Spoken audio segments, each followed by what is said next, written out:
नमस्कार दोस्तों, मैं हूं मनीष रंजन और आप सभी दर्शकों का अपने YouTube चैनल पीसीएस टाइम में हार्दिक अभिनंदन करता हूं। दोस्तों, आज हम सेट नंबर 6 पर चर्चा करेंगे। साथ ही जानेंगे कि सेट नंबर 6 में कौन से सब्जेक्ट से कितने सवाल पूछे गए हैं। इससे पहले मैंने 1 से लेकर 5 तक सेट नंबर तक चर्चा कर चुका हूं और उसके सवालों का सॉल्यूशन भी किया था। तो आज हम सेट नंबर 6 को देखेंगे। तो आइए वीडियो को शुरू करते हैं। सेट नंबर 6 में मैथ में अर्थमेटिक से 22 क्वेश्चन पूछा गया है, ग्राफ से 3 क्वेश्चन पूछा गया है और एडवांस मैथ से 6 क्वेश्चन पूछा गया है। जो आप देख रहे हैं ये वेरिएशन जो मैथ के हो रहे हैं सवालों में, तो ये हमेशा होते रहते हैं। हमें इस तरह के सवालों को बस एक पकड़ बना कर रखना है कि भले वो अर्थमेटिक 22 के बदले 30 पूछ दिया जाए किसी सेट में, उससे आपको फ़र्क नहीं पड़ना चाहिए। बस इससे फ़र्क पड़ना चाहिए कि अर्थमेटिक के सवाल हो या ग्राफ के या एडवांस को हमसे बनना चाहिए। रीजनिंग में अगर बात करें तो रीजनिंग में यहाँ 27 सवाल पूछे गए हैं। तो सब टोटल मिलाकर मैथ और रीजनिंग से 58 क्वेश्चन यहाँ पर पूछ लिए गए हैं। तो हमें उसी 58 या 60 के क्वेश्चन में से 55 का टारगेट लेकर चलना है। हम अगर 55 का टारगेट लेकर चलते हैं तो बेहतर स्कोर की ओर हम अग्रसर रहते हैं। वहीं अगर हम जीके जीएस की बात करें तो जनरल स्टडी पेपर में हिस्ट्री से 6 क्वेश्चन, ज्योग्राफी से 3 क्वेश्चन, पोल साइंस से 2 क्वेश्चन, इकोनॉमिक्स से 1 क्वेश्चन पूछा गया है। यानी जनरल स्टडी के पेपर से कुल 12 क्वेश्चन पूछे गए हैं। वहीं अगर जनरल साइंस की बात करें तो फिजिक्स से 2 क्वेश्चन, केमिस्ट्री से 3 क्वेश्चन, बायोलॉजी से 6 क्वेश्चन और टेक्निकल से 4 क्वेश्चन पूछे गए हैं। टेक्निकल का मतलब यहाँ पर वही विज्ञान एवं प्रौद्योगिकी या फिर अंतरिक्ष विज्ञान को रखा गया है। अदर सब्जेक्ट की बात करें तो मिसलेनियस से 5 क्वेश्चन, स्पोर्ट्स से 1 क्वेश्चन, करेंट से 5 क्वेश्चन, कंप्यूटर से 3 क्वेश्चन पूछे गए हैं। वहीं एक सवाल यहाँ इंग्लिश का देखने के लिए मिला है और इंग्लिश में साधारण ही आपको एक पैसेज दे दिया जाता है या कभी फिल इन द ब्लैंक्स दे दिया जाता है। साधारण क्वेश्चन रेलवे में पूछ लिए जाते हैं। यानी टोटल अदर सब्जेक्ट में 15 क्वेश्चन, जनरल साइंस में 15 क्वेश्चन और जनरल स्टडी में 12 क्वेश्चन दिए गए हैं। ये तीनों पार्ट के सवाल लगभग एक रेशियो में बांटकर हमेशा पूछा जाता है। तो आपको टोटल इन सब सवालों को अगर जोड़ते हैं तो 42 क्वेश्चन और इधर 58 क्वेश्चन मिलाकर 100 क्वेश्चन में से हमें वही मैथ और रीजनिंग में 55 क्वेश्चन और 42 में 25 का टारगेट रखना होगा, ताकि हम अपने टारगेट 80 की ओर पहुंच सकें और एनटीपीसी में रिजल्ट दे सकें। तो आइए आज हम सेट नंबर 6 के सवालों को देखते हैं कि यहाँ कौन से सब्जेक्ट से और किस प्रकार के सवाल पूछे गए हैं, उन पूछे गए सवालों का लेवल क्या है। तो आइए आज का वीडियो शुरू करते हैं। सेट नंबर 6 का सबसे पहला सवाल रीजनिंग का पूछा गया है। सबसे पहला सवाल क्या है सो देखते हैं। कहता है निम्नलिखित अनुक्रम में कितने 7 हैं, कितने 7 हैं जिनके तुरंत बाद 9, जिनके तुरंत बाद 9 और जिनके तुरंत पहले 5 नहीं हैं। 5 नहीं होना चाहिए और तुरंत बाद में 9 नहीं होना चाहिए। फिर से एक सवाल देखते हैं। कहता निम्नलिखित अनुक्रम में एक अनुक्रम दिया हुआ है जिसका मान है 5 1 7 9 9 7 5 7 9 8 7 8 7 9 5 7 9। एक बार फिर से मिला लेते हैं। 51 79 97 57 98 78 उसका 79 उसका 57 9। ठीक है। कहता है निम्नलिखित अनुक्रम में कितने 7 हैं, कितने ऐसे 7 हैं। तो सबसे पहले 7 देखिए कहाँ कहाँ पर है, कितने 7 हैं। तो 1 7 2 7 3 7 4 7 5 7 6 7। टोटल कितने 7 हैं, 6 7 हैं। यहाँ यहाँ यहाँ यहाँ और यहाँ टोटल 7, टोटल 6 7 हैं। लेकिन एक कंडीशन दे दिया है इसके साथ। अगर सिर्फ 7 पूछा जाता तो 6 आंसर हो जाते, लेकिन यहाँ पर पूछा क्या गया है कि जिनके तुरंत बाद में 9 होना चाहिए। यानी तुरंत बाद में 9, तुरंत बाद 9 हैं और जिनके तुरंत पहले 5 नहीं है। तुरंत बाद 9 है और कहता है जिनके तुरंत बाद 9 हैं और जिनके तुरंत पहले 5 नहीं है। जिनके तुरंत पहले 5 नहीं होना चाहिए और कहता है जिनके तुरंत बाद 9 हैं, 9 हैं। देखिए यही बात को ध्यान से समझना है। जिनके तुरंत बाद 9 हैं और तुरंत बाद 9 हैं लेकिन उनके पहले 5 नहीं होना चाहिए। तो देखिए कंडीशन में अगर यहाँ देखें तो 9 तो बाद में है लेकिन पहले 5 है, तो ये कट गया। यहाँ पर आते हैं तो देखिए बाद में 9 है लेकिन क्या 5 है, पहले नहीं है, तो ये एक आपका जोड़ा हो गया। अब यहाँ आइएगा 9 बाद में नहीं है तो ये भी ख़त्म हो गया। अब यहाँ आइएगा, देखिए 7 के बाद 9 है, 5 है यहाँ पर, तो ये नहीं होना चाहिए था, ये कट गया, कहानी ख़त्म हो गया। 7 के बाद देखिए यहाँ 5 और यहाँ 9, तो ये कहानी ख़त्म हो गया। 7 के बाद देखिए यहाँ 9 है लेकिन 5 नहीं है, 1 है, तो एक जोड़ा और बन गया। यानी 2 ही जोड़ा है आपके पास जिसके तुरंत बाद 9 है लेकिन उनके पहले 5 नहीं है। 5 नहीं होना चाहिए, उनके पहले 5 नहीं है लेकिन 9 है। देखिए उनके पहले 5 नहीं है लेकिन 9 है, तो कितने जोड़े हो गए? 2 जोड़े। आंसर क्या जाएंगे? 2 जोड़े का आंसर जाएगा। चलिए क्लियर हो गया ये सवाल, क्वेश्चन नंबर पहला। क्वेश्चन नंबर दूसरा की बात करते हैं। क्वेश्चन नंबर दूसरा जो है ये आपका सवाल पूछा गया। देखिए ये एक पिछले सेट में, सेट नंबर 5 में ये सवाल आया था। जीका वायरस का नाम न्यूरोलॉजिकल जनमत विकारों के कारण रूप में ज्ञात जीका वायरस किसके द्वारा फैलता है? तो पिछले ही सेट में आया था, सेट नंबर 5 में, कि मच्छर के कारण फैलता है। तो यहाँ पर देखिए ऑप्शन क्या है? मच्छर के काटने से, बंदर के काटने से, सांप के काटने से, चूहे के काटने से। तो आंसर क्या जाएगा? मच्छर के काटने से। देखिए जीका वायरस का जिक्र सबसे पहले 1947 ईस्वी में युगांडा में आया था। युगांडा के जंगल में एक बंदर में जीका वायरस पाया गया था। तो सबसे पहले जिक्र कहाँ आया था? युगांडा के एक बंदर में, बानर प्रजाति का था, उसमें ये जिक्र आया था। तो जीका वायरस क्या था? कहा जाता था कि मच्छर को काटने से ये वायरस फैलता है। इसके जो टीका हैं अभी तक पूर्ण रूप से खोज नहीं हुई है, लेकिन इस पर लोग लगे हुए हैं, लेकिन इसके लिए अभी तक टीका खोज नहीं हुई है। जीका वायरस भारत के क्षेत्रों में कम फैला हुआ है, जिसके कारण ये कम चर्चा में रहता है ना, लेकिन युगांडा, अफ्रीका जैसे देशों में ये काफ़ी चर्चा में रहता है। चलिए क्वेश्चन नंबर 3 पर चर्चा करते हैं। क्वेश्चन नंबर 3 क्या कहता है? DRDO द्वारा विकसित आकाश क्या है? सबसे पहला वर्ड आया DRDO। तो कभी कभी एग्जाम में DRDO का फुल फॉर्म पूछ देता है। D का मतलब डिफेंस, R का मतलब रिसर्च, D का मतलब डेवलपमेंट और O का मतलब organisation. Defence research and development organisation याद रखना है। इसकी स्थापना कब हुई थी DRDO का? 1958 में। इसका DRDO का मुख्यालय कहाँ है? दिल्ली में। याद रखना है 2-3 सवाल। DRDO का मुख्यालय दिल्ली में है। इसकी स्थापना कब हुई थी? 1958 में। और याद ये रखना है DRDO का फुल फॉर्म, इस बात का ध्यान रखना है। चलिए तो यहाँ सवाल पूछा आकाश क्या है? तो आकाश जो है एक प्रक्षेपास्त्र, एक मिसाइल है जो सतह से, जमीन से हवा की ओर वार करता है। आकाश क्या है? जमीन से हवा की ओर वार करता है। अच्छा DRDO का काम क्या है? DRDO का काम है तीनों सेनाओं को, चाहे वो इंडियन नेवी हो, एयरफोर्स हो या आर्मी हो, तीनों सेनाओं को विश्व स्तरीय हथियार देना, हथियार बनाना और बना करके, या फिर कहिए कि उसे विश्व स्तरीय प्रतिस्पर्धा, जो हथियारों की प्रतिस्पर्धा है उसमें बनाए रखना और अपने देश को एक से एक हथियार प्रस्तुत करना, DRDO का ये काम है। चलिए आगे बढ़ते हैं क्वेश्चन नंबर 4 की ओर। सूर्य के अध्ययन के लिए इसरो 2019-20 में प्रक्षेपित किए जाने वाले अंतरिक्ष यान का नाम क्या है? देखिए आदित्य L1 नाम है उसका, जो 2019-20 में इसरो ने प्रक्षेपित किया था सूर्य के लिए। ये सूर्य के बाहरी भागों का पता लगाता है। इसका नाम क्या था? आदित्य L1। ठीक है, तो इसके ऐसे यहाँ पर आदित्य दिए हुए हैं, इसलिए आंसर B नंबर इसके हो जाएंगे। क्वेश्चन नंबर 5 क्या है? स्वतंत्रता पूर्व यानी स्वतंत्रता से पहले भारत में राष्ट्रीय कांग्रेस की पहली महिला अध्यक्ष कौन थी? तो देखिए सबसे पहली जो महिला अध्यक्ष थी वो एनी बेसेंट थी। याद रखिए ये एक विदेशी थी और भारत में रहते थे, जिसके कारण इन्हें अच्छे कार्यों के लिए, भारत के स्वतंत्रता में योगदान के लिए इन्हें कांग्रेस का अध्यक्ष बनाया गया था। एनी बेसेंट याद रखिएगा, राष्ट्रीय कांग्रेस की प्रथम महिला अध्यक्ष। देखिए अब बात आता है कि एनी बेसेंट को कब बनाया गया था? तो 1917 में कोलकाता के अधिवेशन में बनाया गया था।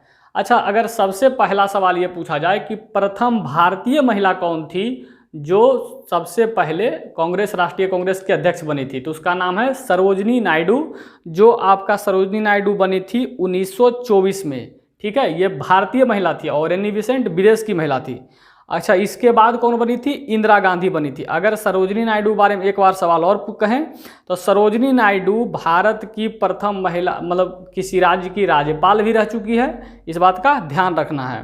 तो ये सवाल आपका पूछ सकता है। सरोजनी नायडू आपकी भारतीय मूल की महिला हो गई जो कांग्रेस की अध्यक्ष थी, और एनी बेसेंट विदेश के लिए। चलिए आगे जाते हैं क्वेश्चन नंबर 6 पर चर्चा करते हैं। क्वेश्चन नंबर 6 क्या कहता है सो देखिए।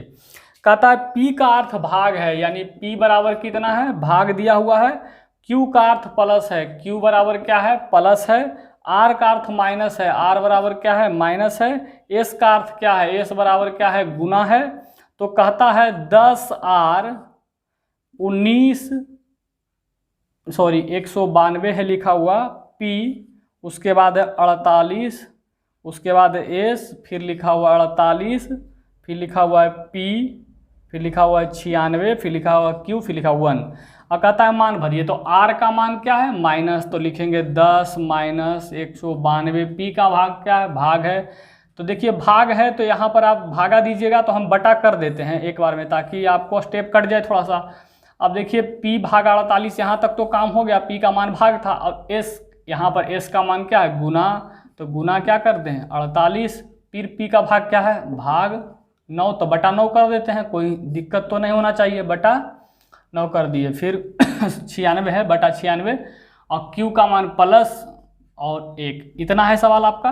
तो देखिए इसमें पहले कटता कौन कौन है, 48 से 48 क्लियर हो गया, और 96 दूनी 192 ये भी कट गया। तो 10 2 12, 12 में से 1 चल गया, सॉरी 10 में से 2 चल गया, तो 8 प्लस 1 कितना आंसर हो गया, 9। देखिए इसका आंसर 9 होना चाहिए, तो आंसर बी नंबर ऑप्शन में है। जहाँ जहाँ देखिए सब में चिन्ह जहाँ दिया हुआ था, P मान जहाँ जहाँ दिया तो वहाँ भाग कर दिए हैं, बस और कुछ नहीं किए हैं। चलिए आगे बढ़ते हैं। क्वेश्चन नंबर 6 हो गया। क्वेश्चन नंबर 7 पर चर्चा करते हैं। 7 नंबर क्वेश्चन है, हल कीजिए या फिर सरल कीजिए, जो भी है। क्वेश्चन नंबर 7 को देखिए। क्वेश्चन नंबर 7 है x plus 2y into 2x minus y, इसी को हल गुना करना है, यानी हल करना है। तो एक बार पहले इसको भी गुना करेंगे और इसको भी गुना करेंगे, तो x से 2x में गुना कीजिएगा तो हो जाएगा 2x स्क्वायर, क्योंकि x गुना होने पर स्क्वायर हो जाएगा। अब x जाके माइनस वाई से गुना करेगा तो हो जाएगा minus, plus minus minus x y. अब देखिए 2y एक्स वाई से गुना करेगा तो हो जाएगा प्लस 2 दूनी 4x वाई, और 2 जा करके एक बार इसके साथ गुना किया, एक बार इसके साथ गुना करेगा तो हो जाएगा माइनस, क्योंकि प्लस माइनस माइनस हो जाएगा 2y स्क्वायर, यही आपका है। तो देखिए 2x स्क्वायर, 4xy में से 1xy चल गया, तो बचा कै xy, 3xy और माइनस 2y स्क्वायर। देखिए कौन से ऑप्शन में है, 2x स्क्वायर प्लस 3xy आपके ऑप्शन नंबर बी में है। तो इसके आंसर क्या हो गए, बी नंबर आंसर हो गए। करना कुछ नहीं था, बस गुना करना था अंदर। चलिए आ जाते हैं, अगला सवाल देखते हैं। क्वेश्चन नंबर 7 के बाद 8 नंबर, ग्लूकोमीटर के बारे में निम्नलिखित कथनों में कौन सा कथन सही है। ग्लूकोमीटर क्या है, ग्लूकोमीटर एक प्रकार का चिकित्सीय उपकरण है, यानी डॉक्टरों के द्वारा यूज करने वाला एक उपकरण है, जो शरीर में शर्करा की मात्रा यानी चीनी की जो मात्रा है उसका मापन करता है। तो यहाँ पर आंसर क्या आ जाएगा, यह एक चिकित्सक उपकरण है। देखिए अगला क्वेश्चन नंबर 9। क्वेश्चन नंबर 9 क्या है, सो देखिए क्वेश्चन नंबर 9 में है, पैटर्न ज्ञात करने के लिए संकेतों के अनुक्रम को ध्यान से देखिए, अनुक्रम में दिए गए कौन से प्रतिस्थापित होगा। जो भी है अगला आपको बताना। देखिए तो इसमें क्या है, ग्राफ बना हुआ है आपके पास, यहाँ है गोल घर और यहाँ जो है रंगा हुआ है, उसके बाद है त्रिभुज और फिर है चतुर्भुज। फिर अगला यहाँ पर घर बना हुआ है त्रिभुज, यहाँ पर है चतुर्भुज बना हुआ है, यहाँ पर है गोल घर रंगा हुआ है पूरा, और यहाँ पर हो गया गोल पूरा है, ये वृत्त है, ये पूरा रंगा हुआ है। और अगला खाली है और आपसे अगला पूछ दिया गया है। अगला क्या किया गया, पूछ दिया गया, यहाँ है चौखुट बनल, यहाँ है त्रिभुज बनल, यहाँ पर है गोल और यहाँ पर रंगा हुआ भाग है। तो ये आपसे ये वाला भाग पूछा गया है। तो देखिए इसके साथ जो संबंध इसका होगा उसके साथ ये संबंध मिलेगा। तो देखिए गौर कर करके, त्रिभुज जो था यहाँ था वो ऊपर चला गया, जो दोनों ये जो फिगर था वो कहाँ चला गया, ऊपर चला गया। देखिए ये दोनों फिगर ऊपर चला गया। तो याद रखना है कि ये दोनों फिगर नीचे होना चाहिए तब ना ऊपर जाएगा। देखिए जैसे ये दोनों फिगर कहाँ चला गया, यहाँ चला गया, तो वैसे यहाँ ये फिगर है तो इसका मतलब नीचे होना चाहिए, तो नीचे फिगर बन जाना चाहिए एक ऐसा, सॉरी जैसा फिगर है वैसा ही रखेंगे, क्योंकि जैसे गया है वैसे ऊपर है। तो त्रिभुज इस तरह की आकृति पहले हो गई, ठीक है। अब देखिए ये यहाँ है तो ये नीचे कर दिया गया, मतलब यहाँ है तो इसके अपोजिट में यहाँ लाया गया है, ठीक है। तो आपको क्या करना है, ये देखिए वो तो हम कर लिए, ये अपोजिट में है तो, और ये यहाँ 2 मिनट, ये आपका त्रिभुज था, इसके साथ चलिए तुलना हम कर लिया। अब देखिए वो ऊपर वाले का, ऊपर वाला जो है ऐसे डायरेक्ट नीचे नहीं आया है, पलट के आया है नीचे। तो आप भी इन दोनों को पलट के ले जाइएगा, तो रंगा हुआ ऊपर यहाँ जाएगा और गोल वाला यहाँ जाएगा, उलट के जाएगा। देखिए कौन से ऑप्शन में है, देखिए गौर करके, ऑप्शन नंबर सी में उपस्थित है। कुछ नहीं किया गया है, फिगर यहाँ नीचे वाले को ऊपर रखे हैं तो नीचे वाले को यहाँ ऊपर देखिए मिला दिए हैं। यहाँ फिगर पलट करके आया है, इधर आ गया है, देखिए गौर कर करके इधर आ गया है तो उसी लिख दिए, तो ये वाला भी जाएगा इधर, ये जाएगा इधर, तो देखिए यहाँ फिगर में आ गया। तो ऑप्शन नंबर सी इसका सही है। क्वेश्चन नंबर 9 हो गया। अब क्वेश्चन नंबर 10 को देखते हैं। क्वेश्चन नंबर 10 क्या कहता है, इस पर चर्चा करते हैं। क्वेश्चन नंबर 10 के बारे में क्या चर्चा है सो देखिए। क्वेश्चन नंबर 10 क्या है, यदि L अनुपात M बराबर 3:5 तो M अनुपात N बराबर 2:3 तो N अनुपात L का मान बताइए। यही सवाल है आपका। L अनुपात M बराबर 3:5 और M अनुपात N बराबर 2:3 तो N अनुपात L का मान निकालना है। देखिए L M जो है यहाँ पर दोनों जगह है, तो देखिए क्या करेंगे, L M M N इस सीरीज में सजा देंगे, सीधा तिरछा सीधा। तो L M का मान कितना है 3:5, ठीक है। और देखिए फिर M का मान कितना है 2:3, सजा देंगे। पहले तिरछा सीधा तिरछा, 3 दूनी 6, 5 दूनी 10 और 5 तिया 15। तो देखिए ये किसका है, L का, ये M का और ये N का मान है। पूछा है N अनुपात, तो N का मान कितना है 15 अनुपात L का मान कितना है 6, तो काटेंगे तो 3 × 5 = 15, 5:3। देखेंगे कौन सा ऑप्शन है 5:3 है, तो देखिए ऑप्शन नंबर 3 दूनी 6, 3 × 5 = 15 और 3 दूनी 6, 5:2 किस ऑप्शन में है, बी नंबर में, मिटा देते हैं। चलिए क्वेश्चन नंबर 10 के बाद 11 है। कहता है 11 में क्या कहता है सो देखिए। क्वेश्चन नंबर 11 कहता है पिक पर्क PERK पर्क का मान लिखा है 5, 6, 3, 8। अब ब्लैकेन BLACKAEN ब्लैकेन को लिखा है 4, 9, 1, 7, 8, 6, 2। तब इतना का मान बताना है 7, 3, 1, 7, 8, 9, 6। करना कुछ नहीं है बाबू, बस मिला मिला के लिखना है। देखिए बाबू 7 पहला है, तो देखिए 1, 2, तीसरा चौथा, 1, 2, तीसरा चौथा, चौथा मान 7 का है तो लिख देंगे C। अब 3 आया बाबू, तो 3 देखिए यहाँ पर है, तो 3 R के लिए होगा तो लिखेंगे R। 1 देखिए किस कहाँ पर है, तीसरा नंबर पर, तो तीसरा नंबर के लिए A। फिर 7 नंबर देखिए 7 कहाँ पर आया हुआ है बुआ 7, फिर देखिए यही मिलेगा आपको 7 के लिए आया था क्या C। अब आया 8 के लिए क्या है बाबू K। 9 के लिए देखिए बउआ क्या है L, और 6 के लिए क्या है बउआ, 6 के लिए देखिए E। तो देखिए कि कौन CRACL, CRACKLE ऑप्शन नंबर किसमें डी में है। तो करना कुछ नहीं था, बस खोज के उस अक्षर लिखना था उसका।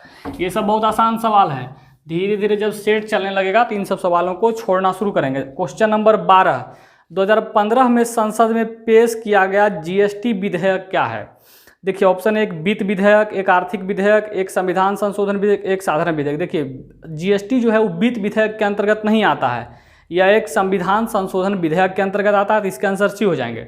अब बात आया GST, तो GST का फुल फॉर्म क्या होता है। GST का full form good and service tax होता है, और इसे लागू कब किया गया था 1 जुलाई 2017 को भारत में। और ये एक प्रकार का अप्रत्यक्ष कर है। GST क्या है, एक प्रकार का अप्रत्यक्ष कर है। और किस संशोधन के तहत ये लाया गया था, 122वां संशोधन के तहत लाया गया था। चलिए तो 12 का आंसर सी हो गया। क्वेश्चन नंबर 13 देख लीजिए। 13 क्या कहता है, x/y के चाल का अनुपात, x/y, ये चाल का अनुपात दिया हुआ है। चाल का अनुपात कितना है 5:7।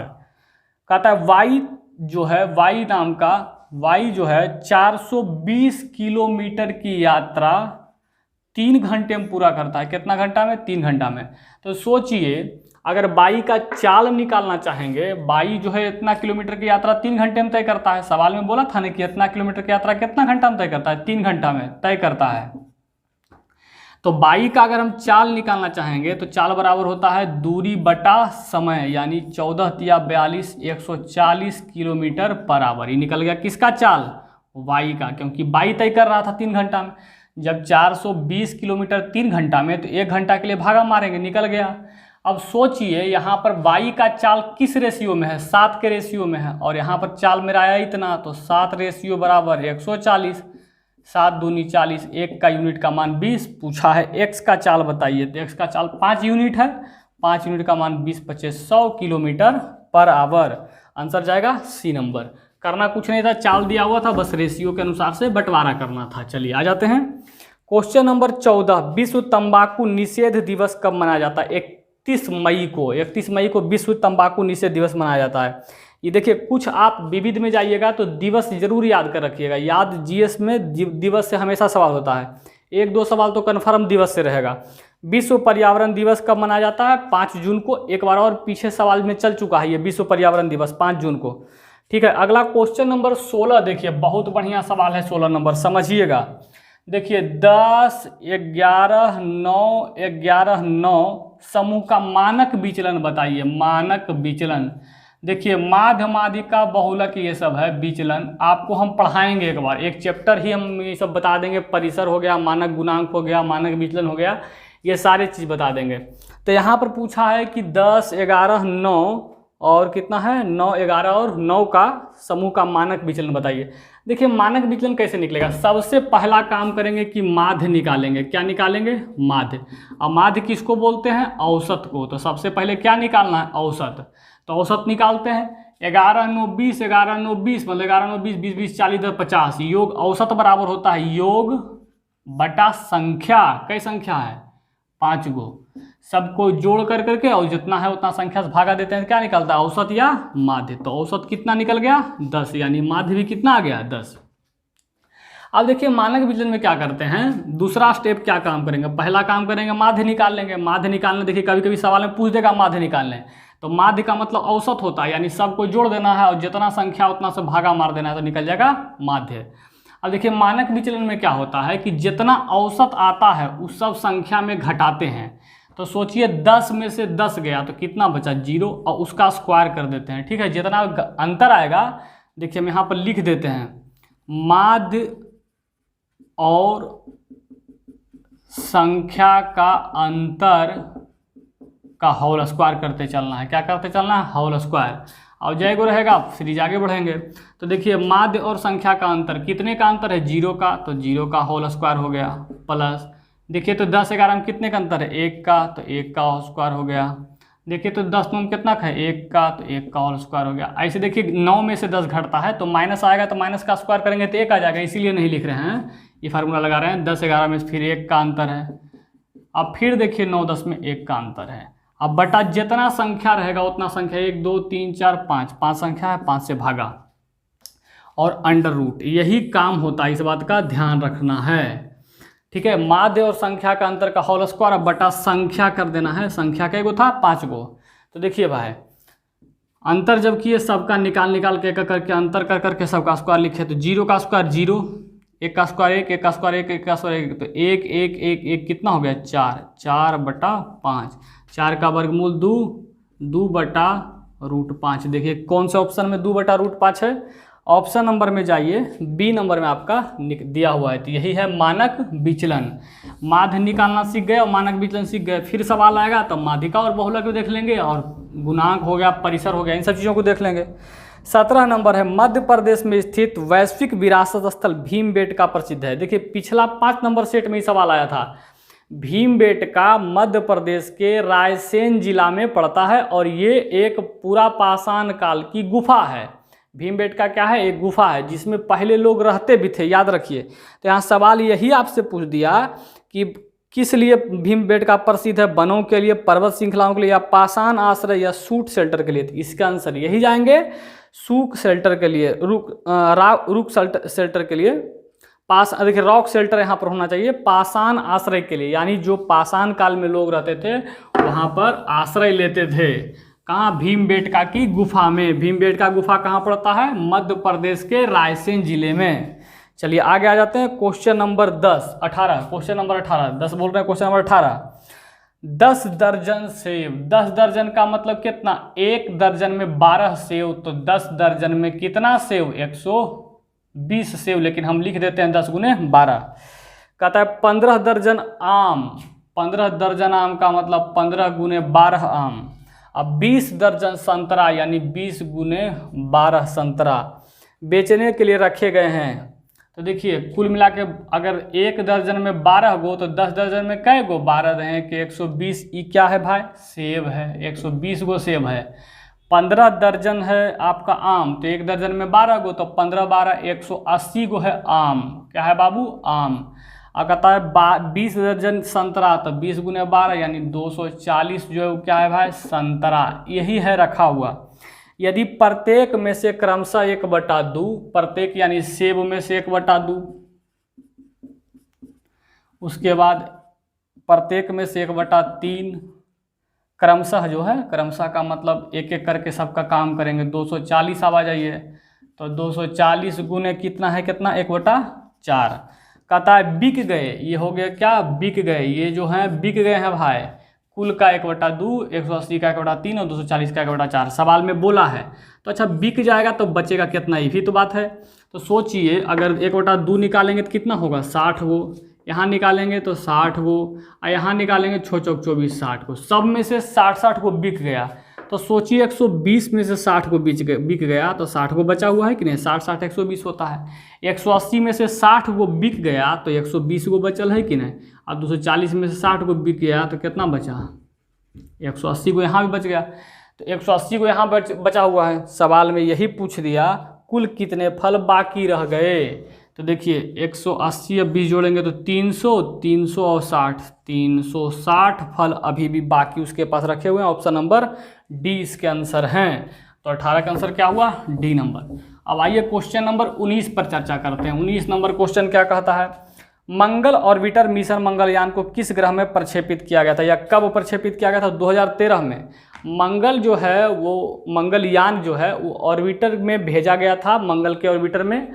और ये भेजा इसलिए गया था कि मंगल के बारे में पता लगाने के लिए। तो इसके आंसर क्या है? 2013 में भेजा गया था। 2013 इसके आंसर हो जाएंगे। चलिए हो गया 19 नंबर क्वेश्चन तक। चलिए अब आ जाइए क्वेश्चन नंबर 20 पर। क्वेश्चन नंबर 20 क्या कहता है सो देखिए।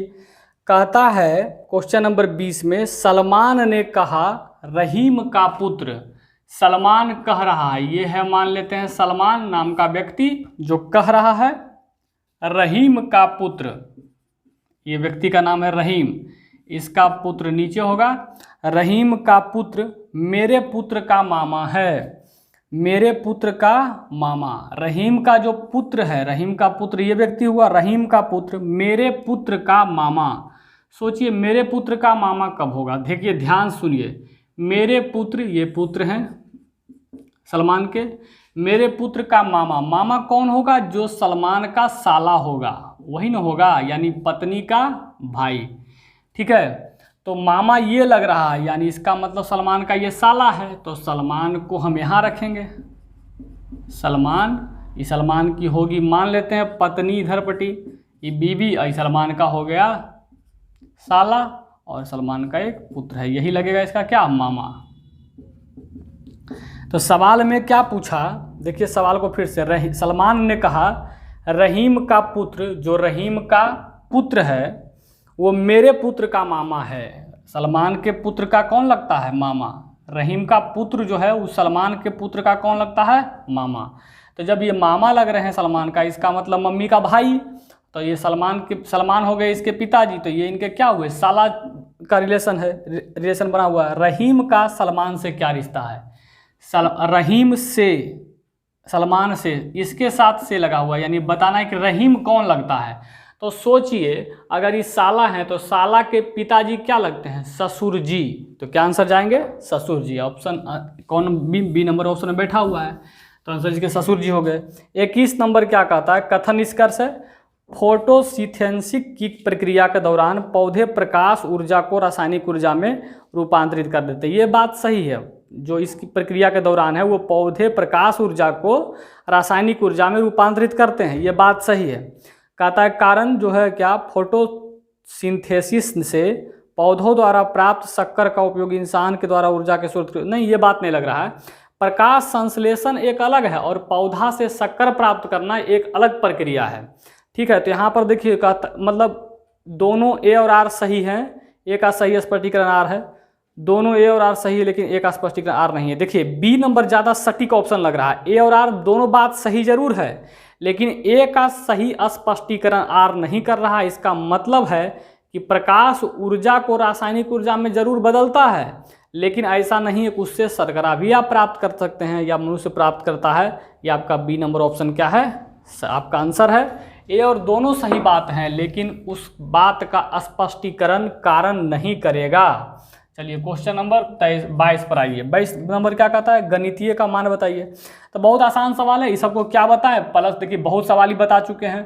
प्लस का अर्थ भाग है, माइनस का अर्थ प्लस है, ये सब तो आप खुद सॉल्यूशन कर सकते हैं। प्लस का अर्थ भाग है, उसके बाद गुना का अर्थ, भाग का अर्थ गुना है, भाग का अर्थ क्या है, गुना है, गुना तथा गुना का अर्थ माइनस है, गुना का अर्थ क्या है, माइनस है। तो 17 माइनस जो भी है मान, तो मान रख के सॉल्यूशन करना है। इन सब सवाल को आप खुद बनाइए, क्योंकि 5 सेट, छठा सेट ही आपका चल रहा है और ऐसा सवाल 5 सेट में आ चुका है, तो सभी सेट में बता चुके हैं। देखिए धीरे धीरे करके उन सवालों को हम छोड़ते चलेंगे जो सवाल बार बार आ चुका होगा, ताकि आप 5 सेट पहले जाकर देख लीजिए। अगर आपको दिक्कत इन सवालों में होता है तो 5 सेट में सवाल आया हुआ है, आप इसका मतलब है कि सेट बनाने में बेईमानी कर रहे हैं बाबू।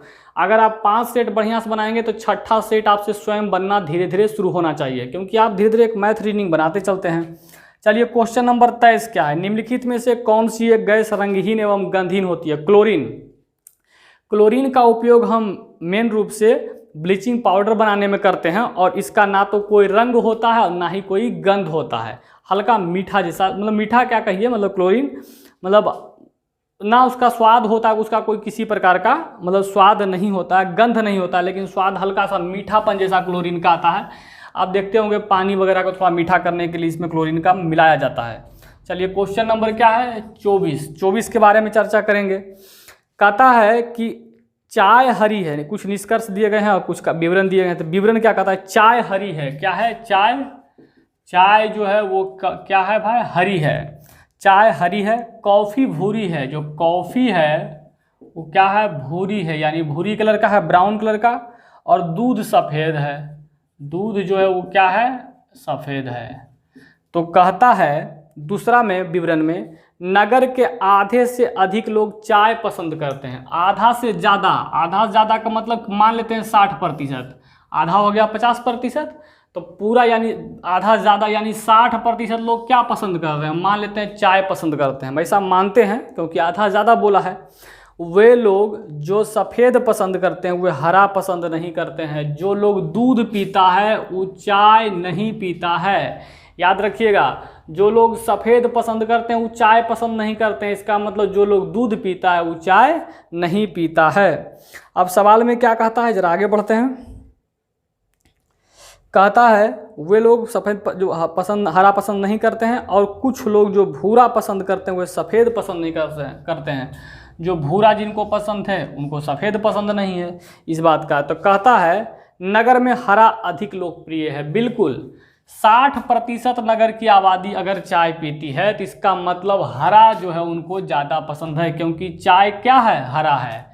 और अगर चाय पसंद है तो इसका मतलब उसको हरा ज़्यादा पसंद है। तो पहला बात बिल्कुल सही है बाबू। दूसरा निष्कर्ष क्या है, कम से कम एक कॉफ़ी पीने वाला है जो चाय पसंद नहीं करता है।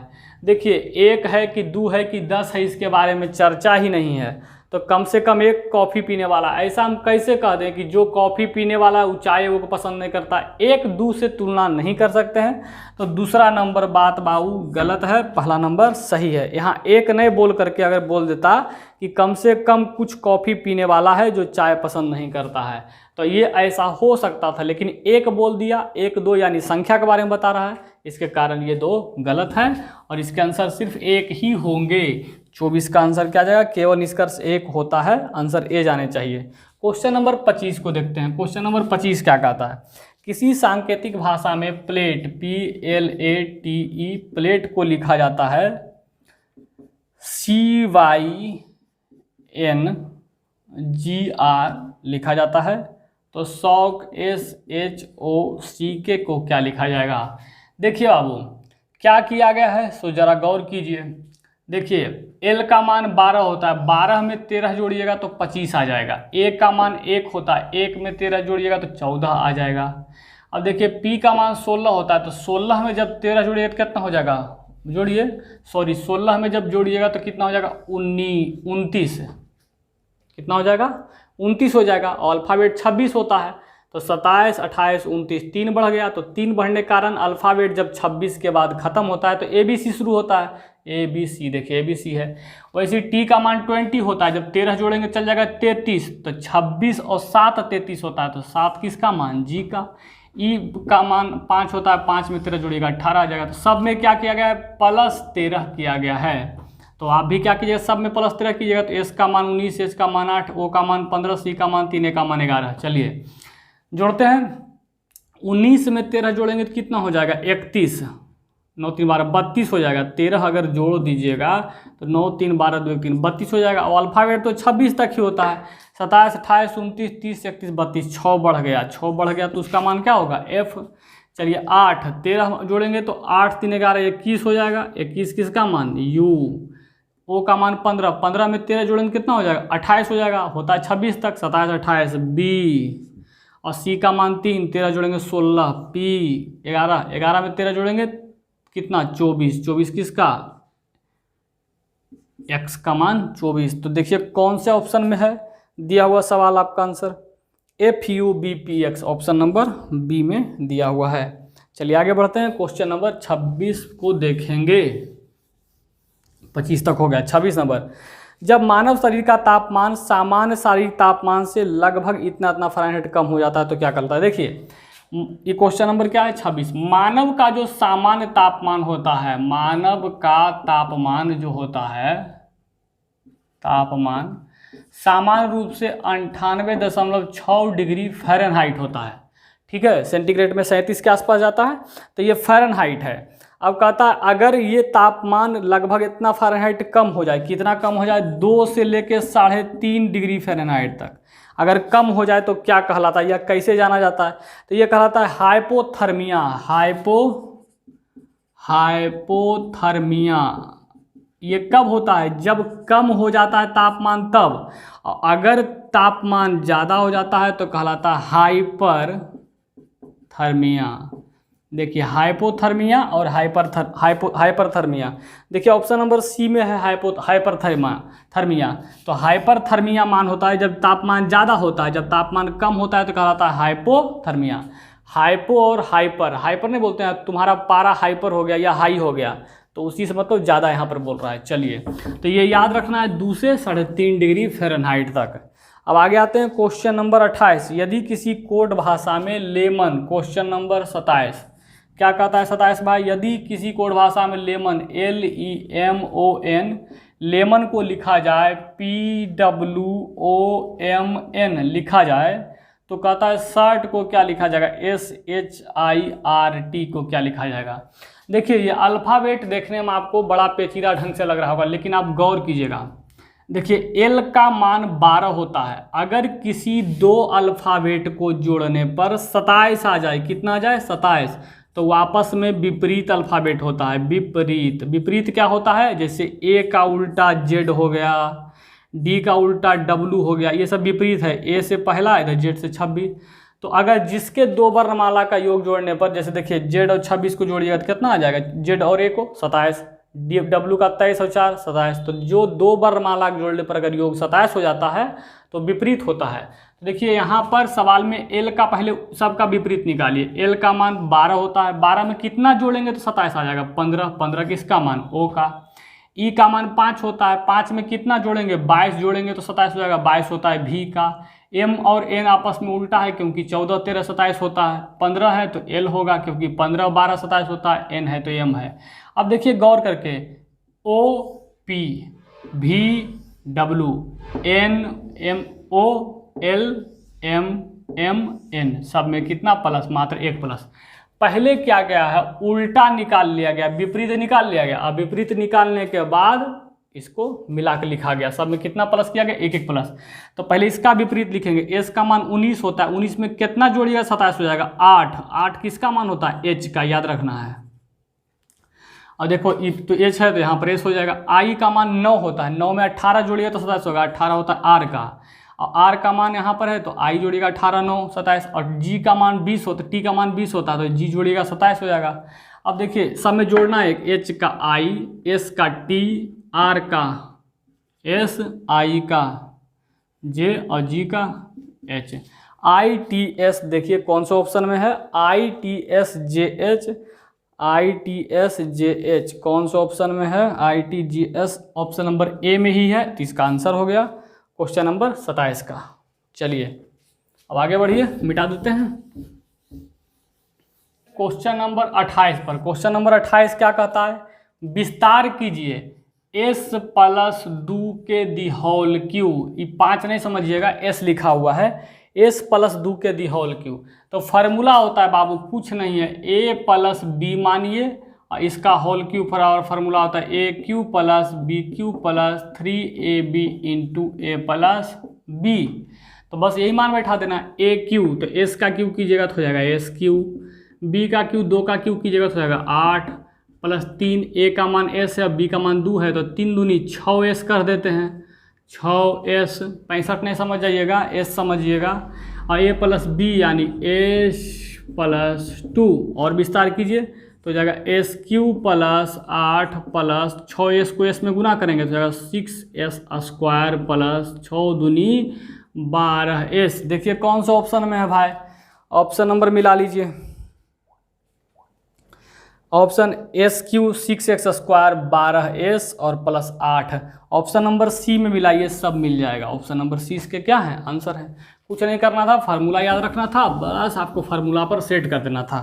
क्वेश्चन नंबर 29, डिबलिंग कौन सी प्रक्रिया है, डिबलिंग एक सॉफ्टवेयर प्रोग्राम में त्रुटि की जांच करने के लिए डिबलिंग प्रक्रिया का उद्भव हुआ था, कौन सा, एक सॉफ्टवेयर प्रोग्राम की त्रुटियों को जानने के लिए। क्वेश्चन नंबर 30 है, भारत पाकिस्तान कारगिल युद्ध का कोड नाम क्या था, ऑपरेशन विजय। देखिए जब कारगिल युद्ध हुआ था तो उस विजय में विजय को मतलब उस युद्ध को जीतने के लिए ऑपरेशन विजय चलाया गया था, बोला जाता था उस समय ऑपरेशन विजय। अच्छा बात आया कारगिल युद्ध हुआ कब था, 1999 ईस्वी में, आपका ये 2 जुलाई को लगभग ये चालू हुआ था, और 2 जुलाई को लगता है कि 2 मई को ही चालू हुआ था 1999 में। चलिए तो ये ध्यान रखना है कि 1999 में ये चालू हुआ था। अब क्वेश्चन क्या है भाई, 31 नंबर क्या है, चर्चा करते हैं। इन आंकड़ों का माध्य तथा बहुलक बताइए। आंकड़ा क्या है, 1 है, 9 है, 5 है, 4 है, 2 है, 1 है, 9 है, 9 है, 2 है, 1 है, 9 है, 1 है, 2 है, 1 है। अब कहता है इसका माध्य बताइए। तो माध्य का मतलब होता है, देखिए ये सब तो आप कुछ भी निकाल सकते हैं बाबू, माध्य का मतलब क्या बताए हैं, औसत। तो औसत में सबको जोड़ देना है तो जोड़ दीजिएगा और गिनिएगा, 2 2 4 2 6 2 8 2 10 2 12 2 14, संख्या कै गो है, 14 गो। तो इतना काम आप खुद कर लीजिएगा, सबको जोड़ देंगे। देखिए हम यहाँ पर अगर इन सब चीज़ों को एक एक स्टेप बताना शुरू करेंगे तो ऐसे ही वीडियो 1.5 घंटे से प्लस जा रहा है तो अब वीडियो 2 घंटे का हो जाएगा, तब फिर ज़्यादा बढ़िया नहीं होगा। देखिए सबको जोड़ देना है और 14 गो संख्या है तो 14 से भागा मारना है, निकल जाएगा माध्य। क्या निकल जाएगा, माध्य। अब बोला बहुलक, बहुलक का मतलब है जो सबसे ज़्यादा बार आया है। तो देखिए सबसे ज़्यादा बार कौन आया है, 1 कई बार आया, 1 बार 2 बार 3 बार 4 बार 5 बार, और 9 कई बार आया, 1 बार 2 बार 3 बार 4 बार। तो यही तो सबसे ज़्यादा दिख रहा था, तो आंसर 1 मारिए क्योंकि सबसे ज़्यादा कौन है आपका, 1 आया हुआ है बहुलक। चलिए इसके आंसर सी नंबर है, औसत आएगा 4, आपका निकालिएगा माध्य तो, और 4 और बहुलक कितना 1, तो 4 एक आंसर बन जाएगा। तो आपको कुछ थोड़ा सा काम करने के लिए छोड़े हैं, ये सब काम खुद कीजिए, बेईमानी नहीं, काम चोर जैसा है ना। चलिए आइए क्वेश्चन नंबर 33 पर। क्वेश्चन नंबर 33 क्या कहता है सो देखिए, 32 नंबर क्वेश्चन। 32 नंबर क्वेश्चन क्या कहता है सो देखिए, कहता है 4x प्लस 5y बराबर 14 और x माइनस 5y बराबर 16। ये एक घातीय समीकरण है और एक घातीय समीकरण का नियम है कि दोनों में से मान एक बराबर होना चाहिए, जो बराबर रहेगा वो कट सकता है माइनस या घट सकता है, और अगर बराबर नहीं है तो बराबर करना पड़ेगा। तो देखिए 4 यहाँ नहीं है, लेकिन यहाँ 5 है तो बराबर है, तो हमको बराबर नहीं करना है, बस देखना है। अब 5 को में से 5 को चल जाएगा तो ख़त्म नहीं हो जाएगा। आई देखिए ये भी प्लस छुपा होता है, तो 4x और x मिलकर कई x हो गया 5x। ऐसा देखिए दोनों जो छुपा हुआ प्लस है दोनों जो एक हो जाएगा 30, तो x का वैल्यू कितना है 6। x का वैल्यू निकल गया तो y का वैल्यू निकालना है। 6 का मान पुट कर दीजिए x में, 4x प्लस 5y बराबर जो 14 समीकरण पहला है आपका, और इसको बोलते हैं समीकरण दूसरा। तो जो पहला समीकरण है आपका इसमें x का मान पुट कीजिए रखने पर, तो 6 चौके 24 प्लस 5y बराबर 14, 5y को यहाँ रहने दीजिए, 14 को उधर ले जाइए 24 को, तो जाएगा 5y बराबर -10, क्योंकि 24 उधर जाकर माइनस में हो जाएगा, -24 हो जाएगा। 24 में से 14 घटेगा तो 10 बचेगा माइनस में, 5 दूनी 10, y का मान -2 देखिए कहाँ कौन सा ऑप्शन में है। क्वेश्चन नंबर कितना था 32।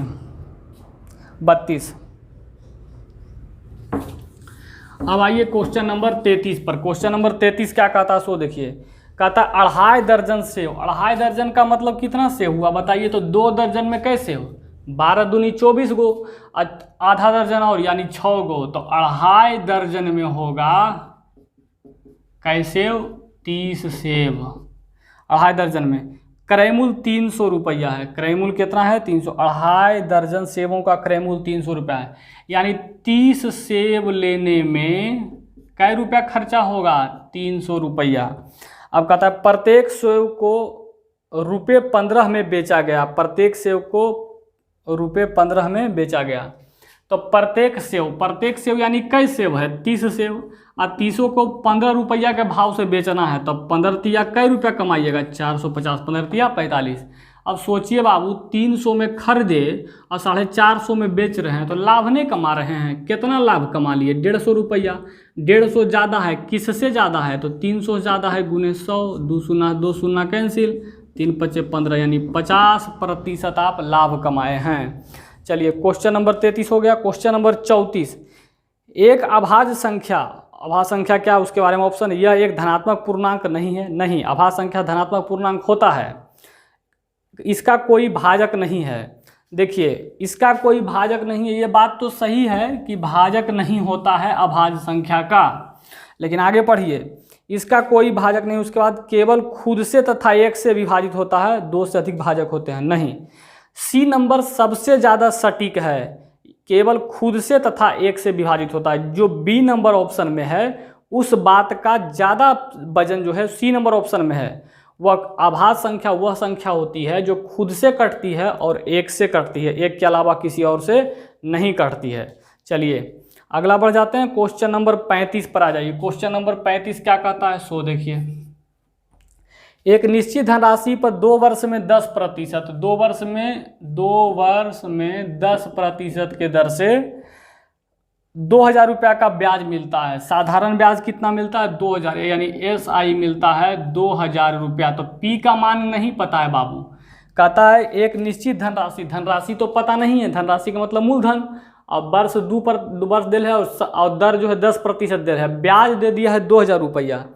तो कहता है यदि इसी धनराशि पर, यानी जो धनराशि यहाँ है उसी धनराशि पर, जो धनराशि यहाँ पर है उसी धनराशि पर चक्रवृद्धि ब्याज कितना होगा, दोनों प्रकार के ब्याज का अंतर कितना होगा।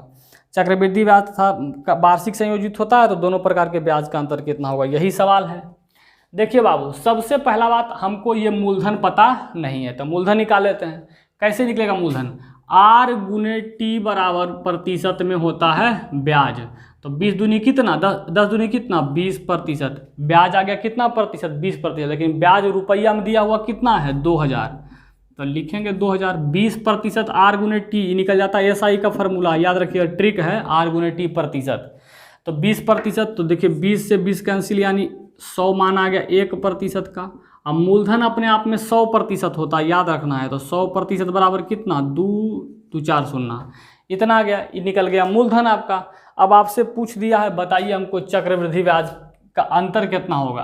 तो देखिए आपको अंतर का फार्मूला पढ़ाए थे, अंतर यानी CI माइनस SI बराबर P इंटू R बटा 100 पर पावर 2, अगर 2 वर्ष के लिए है तब।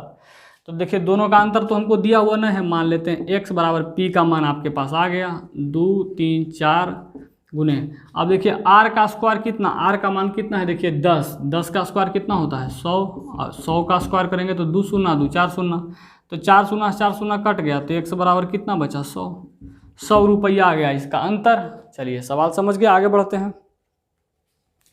कुछ नहीं किए, मूलधन निकाल लिए, मूलधन निकाल करके फार्मूला सेट कर दिए। ये सवाल पीछे सेट में बता चुके हैं, तब ने बोलते हैं कि आप बढ़िया से पीछे सेट कंप्लीट कीजिए। हम जो भी सवाल बताएंगे हमको पता कि कहाँ से ये बता रहे हैं। चलिए आगे आ जाते हैं। क्वेश्चन नंबर हो गया 33 के बाद 34 हो गया, 34 और 35 भी हो गया, 36 नंबर। कहता है काऊ को किसके द्वारा पर्सनालिटी ऑफ द ईयर 2015 घोषित किया गया था। याहू इंडिया के द्वारा काऊ को पर्सनालिटी ऑफ द ईयर घोषित किया गया था। क्रिकेट विश्व कप 2015 की मेजबानी किसने की थी। देखिए जब 2015 का ही क्वेश्चन आया हुआ है एनटीपीसी में, तो उस समय का ही सवाल करंट का पूछ रहा है, ये करंट में क्वेश्चन है तो पूछ रहा है करंट 2015 मतलब उस समय के लिए सवाल में 2015 में विश्व कप, क्रिकेट विश्व कप की मेजबानी कौन किया था, तो ऑस्ट्रेलिया और न्यूजीलैंड किया था। याद रखना है 2015 में ऑस्ट्रेलिया और न्यूजीलैंड इसका किया था मेजबानी। मेजबानी का मतलब है खेल को देख रेख करना या वहाँ पर खिलाना अपने देश में। और याद रखिए ऑस्ट्रेलिया विजेता हो गया था और न्यूजीलैंड उप विजेता हुआ था। उप विजेता का मतलब वर्ल्ड कप हार गया था, ऑस्ट्रेलिया जीत गया था 2015 में।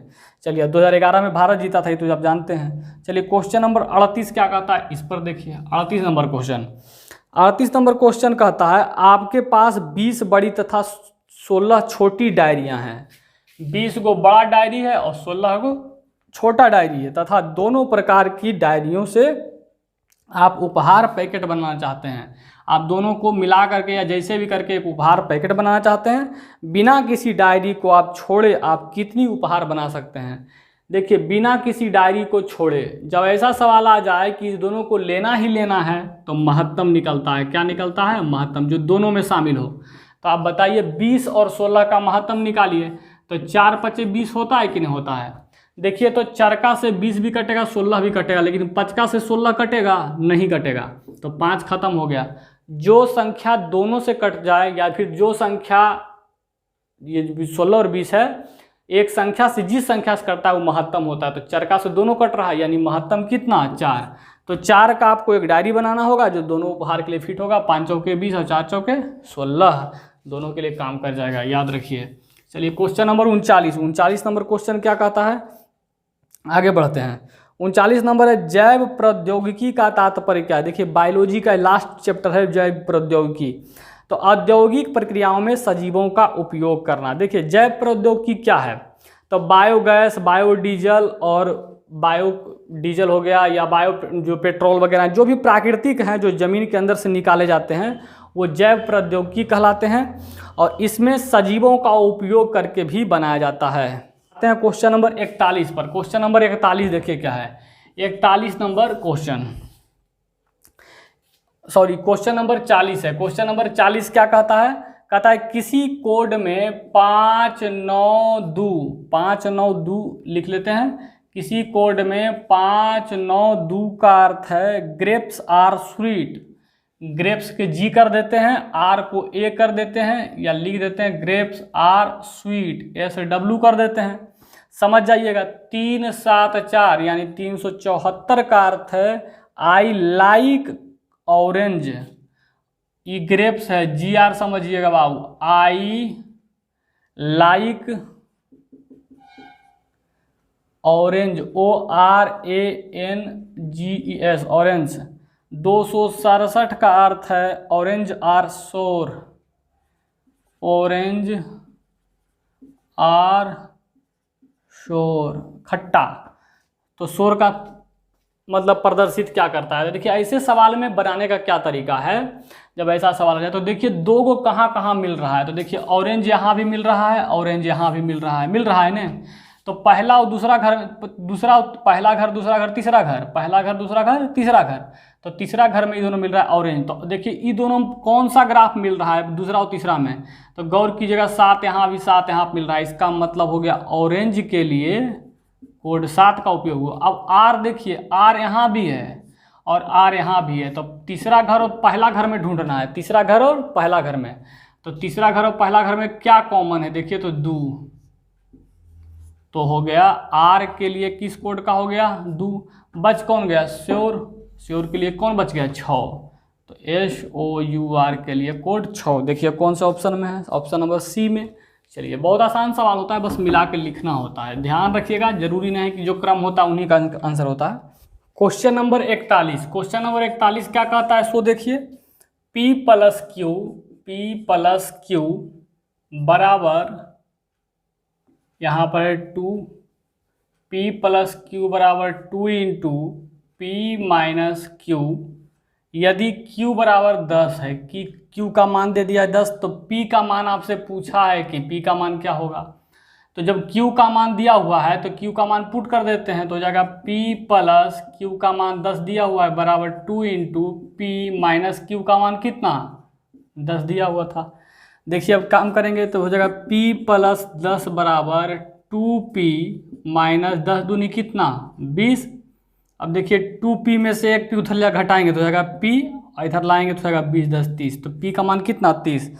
तो देखिए कौन से आंसर है, क्वेश्चन नंबर है क्वेश्चन नंबर 41 का डी नंबर है।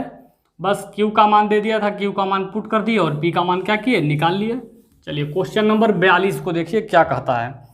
क्वेश्चन नंबर 42 क्या है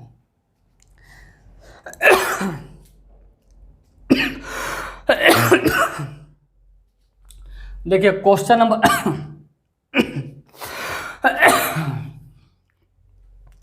क्वेश्चन नंबर 42 क्या कहता है, 3 क्रमागत सम संख्याओं का योगफल 42 है, तो मध्य संख्या को ज्ञात कीजिए। 3 क्रमागत सम संख्या कब आता है, जैसे 2 है 4 है 6 है 8 है, ये सब सम संख्या है। तो देखिए सम संख्या में 2 का अंतर होता है, इस बात का ध्यान रखना है। तो सम संख्या कहता है 2 क्रमागत सम संख्या, क्रमागत का मतलब है लगातार आने वाला, तो 3 क्रमागत सम संख्या का औसत 42 है। तो इसका मतलब जरूरी नहीं है कि यही 3 गो है, ऐसा नहीं है ना, लेकिन कहता है कि उनका योगफल 42 होना चाहिए, तो जोड़ेंगे तो यहाँ 42 होगा, इसका मतलब ये संख्या नहीं है। तो कहता है 3 क्रमागत संख्या, तो एक x मानिएगा, एक हो जाएगा x प्लस 2, क्योंकि अगर x का मान 2 मान रहे हैं तो देखिए 2 का अंतर है तो x प्लस 2 और x प्लस 4 हो जाएगा। देखिए 2 में अगर x बराबर 2 मान रहे हैं तो 4 का मान 2 जोड़ेंगे तो 2 जोड़ दिए। अब देखिए 2 अगर x का मान माने हैं तो इसमें 4 जोड़िए तो 6 होगा, इसलिए x प्लस 4। सब का मान कितना होना चाहिए, योग 42 होना चाहिए। योग जोड़ने पर कितना होना चाहिए 42, जोड़ने पर 1 2 3x प्लस 4 2 6 बराबर 42, 6 उधर लेके चल जाएंगे तो 3x बराबर हो गया कितना 36, 36 6 6 12 36 हो गया, काटेंगे तो 12 3 36, x का मान कितना 12। तो अगर x का मान 12 है तो 12 के बाद 2 कितना 14, 14 अब 12 में 4 जोड़ेंगे कितना 16। देखिए तो सम संख्या लगातार नहीं है, 12 14 16 और सबको जोड़िएगा तो 42 भी आ जाएगा। तो x का मान जैसे ही निकला हम मान पुट कर दिए। तो ये तो हो गया पहला मेथड। दूसरा मेथड क्या है कि आपसे पूछा था मध्य संख्या ज्ञात कीजिए, ऑप्शन से उठा लेते, तो ऑप्शन से मान ले 14 उठाते तो सम संख्या, तो इसके पहले सम संख्या 12, इसके बाद सम संख्या 16, आई देखिए मध्य में है, इन तीनों को जोड़िएगा तो 42 आ जाएगा। तो ऑप्शन से भी आप सवाल को बना सकते थे। चलिए क्वेश्चन नंबर 42 हो गया। क्वेश्चन नंबर 43 पर आइए। कहता है एक कथन है कि मानव के लिए यह छोटा सा कदम मानवता के लिए एक बड़ी छलांग है, यह किसके द्वारा कहा गया था। देखिए जब 1969 ईस्वी में नील आर्मस्ट्रॉन्ग ने चंद्रमा पर पहला बार कदम रखा, विश्व का सबसे पहला व्यक्ति चंद्रमा पर जाने वाला नील आर्मस्ट्रॉन्ग है, जो अपोलो 11 से चंद्रमा के सतह पर उतरा था, और उसके साथ एक और साथी था एडविन करके। तो जब चंद्रमा पर सबसे पहला कदम रखते हैं नील आर्मस्ट्रॉन्ग, तो यही बात बोलते हैं कि यह मानव के लिए छोटा सा कदम है, लेकिन मानवता के लिए बहुत बड़ी छलांग है, इस बात का बोले थे। तो इसका आंसर क्या आ जाएंगे नील आर्मस्ट्रॉन्ग। और किस यान से गए थे, अपोलो 11 और 1969 में गए थे। चलिए क्वेश्चन नंबर 44 क्या कहता है, निम्नलिखित एजेंटों में कौन सा पेयजल की शुद्धिकरण शोधन के लिए अच्छा है। देखिए पेयजल का मतलब हो गया पीने योग्य पानी, उसके लिए कौन सा शुद्धिकरण अच्छा है? तो पानी को पीने योग्य बनाने के लिए बहुत सारी प्रक्रिया है उस पानी को शुद्ध करने का। तो उसमें से एक प्रक्रिया है ऑक्सीडाइजिंग एजेंट। इस प्रक्रिया में क्या होता है कि पानी में शुद्धिकरण किया जाता है। क्या प्रक्रिया का नाम है? Oxidising agent. याद रखना है, इस प्रक्रिया के द्वारा पानी शुद्ध किया जाता है। चलिए क्वेश्चन नंबर 45, सूचना का अधिकार आरटीआई अधिनियम किस वर्ष लागू हुआ? तो सूचना का अधिकार आरटीआई 2005 में आया था। अच्छा, आरटीआई आ गया, तो इसका फुल फॉर्म भी कभी कभी पूछ देता है परीक्षा में, आरटीआई राइट टू इंफॉर्मेशन। देखिए आरटीआई क्या है? आरटीआई के द्वारा आप कोई भी अगर सरकारी काम कहीं करने के लिए देते हैं या कोई व्यक्ति आपका सरकारी काम कर रहा है, तो आपका ये अधिकार बनता है कि आप उससे पूछ सकते हैं कि मेरा काम कहाँ तक हुआ है और कहाँ बाकी है, ठीक है, या कहाँ तक काम पहुँचा है। चलिए क्वेश्चन नंबर 46, यूनेस्को का वैश्विक विरासत स्थल विक्टोरिया हॉल किस भारतीय शहर में स्थित है? विक्टोरिया हॉल कोलकाता में पड़ता है और ये महारानी विक्टोरिया की याद में बनाया गया है, ठीक है। और इसको कौन बनाया था? लॉर्ड कर्जन ने 1899 से 1905 तक रहा था, तो उसी दौरान लॉर्ड कर्जन ने कोलकाता में विक्टोरिया पैलेस का निर्माण किया था, जो महारानी विक्टोरिया जो ब्रिटेन की रानी है उसकी याद में बना है। चलिए, जिसमें अंग्रेज रहते थे। क्वेश्चन नंबर 47, देखिए एक सवाल इंग्लिश का आया है, क्वेश्चन नंबर 47 है आया हुआ। क्वेश्चन नंबर 47 देखिए, जो इंग्लिश जो रेलवे में पूछा जाता है बहुत ही लो कैटेगरी का होता है। अगर थोड़ा बहुत भी आपको ग्रामर का नॉलेज है या थोड़ा बहुत भी हिंदी इंग्लिश पढ़ने आता है तो आप कवर कर सकते हैं। कहता है निम्नलिखित गड़बड़ शब्दों को पुनः इस प्रकार जमाएं कि उनसे एक सार्थक शब्द बन जाए। यानी नीचे गड़बड़ शब्द दिया हुआ है, जैसे लिख दिया है 5 नंबर में एंड, 6 नंबर में लिख दिया है गोपू, 7 नंबर में लिख दिया है ए फेमस मैथमेटिशियन। उसके बाद लिखा है 8 नंबर में इज एल्सो, और 9 नंबर में लिखा है is a great writer, WRITER। तो कहता है इसको सजाइए कि एक वाक्य बन जाए। तो देखिए सबसे पहले नाउन को देखेंगे कि इसमें नाउन कौन है, किस व्यक्ति के बारे में कहा जा रहा है। तो देखिए गौर करके, सबसे पहले गोपू नाम का एक व्यक्ति है। क्या है? गोपू नाम का एक व्यक्ति है। तो गोपू को सबसे पहले लिखेंगे GOPU, गोपू। तो देखिए गोपू के जब नाउन आ गया तो इसके साथ एक हेल्पिंग वर्ब आना चाहिए। तो Gopu is a great writer. अगर इस बात को खाली इतना को लें तो गोपू एक महान लेखक है, यहाँ तक बन गया। तो Gopu is a great writer, तो Gopu is a great writer, यहाँ तक एक वाक्य पूरा हो गया। तो देखिए क्लाउज, अगला क्लाउज जोड़ा गया है एंड। जब अगला वर्ड जोड़ेंगे तो क्या लाएंगे? एंड। और गोपू एक महान लेखक है। और अब देखिए और के बाद यहाँ लिखेंगे is and is also a famous mathematician, a famous mathematician, ये वाला वर्ड आएगा। देखिए गोपू एक महान लेखक है और एक प्रसिद्ध गणितज्ञ भी है, एक प्रसिद्ध गणितज्ञ भी है। तो देखिए गोपू सबसे पहले तो ये 6 नंबर पर था। अब देखिए is a great writer, is a great writer कौन में है? 9 नंबर में। तो 6 के बाद 9 नंबर आएगा। एंड किस नंबर में है? 5 नंबर में। इज ऑल्सो किस में? 8 नंबर में। ये फेमस मैथमेटिशियन किस में? 7 नंबर में।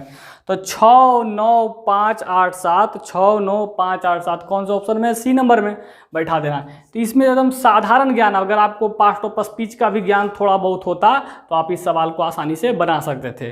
तो कभी कभी रेलवे एक आध 2 सवाल दे देता है NTPC में, कभी कभी 10 सेट में एक आध सेट में आपको मिल जाएगा जो एक आध 2 इंग्लिश रहेगा डाला हुआ। तो आप तैयार रहिए इसके लिए, थोड़ा बहुत तो नॉलेज ऐसे भी आपको होगा, इंग्लिश का काम कर सकते हैं। चलिए आया क्वेश्चन नंबर 48,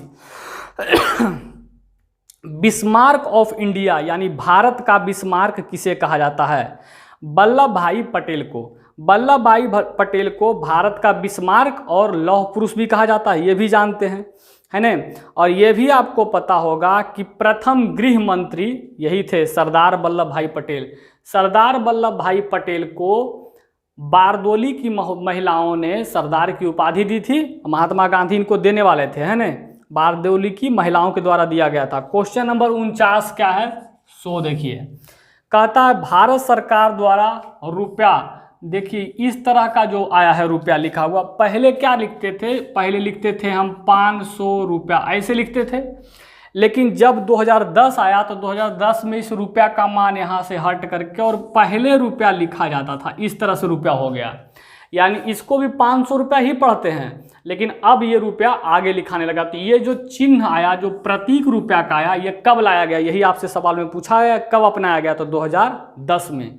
2010 में रुपया का ये प्रतीक आ गया। चलिए आ जाते हैं क्वेश्चन नंबर 50 पर।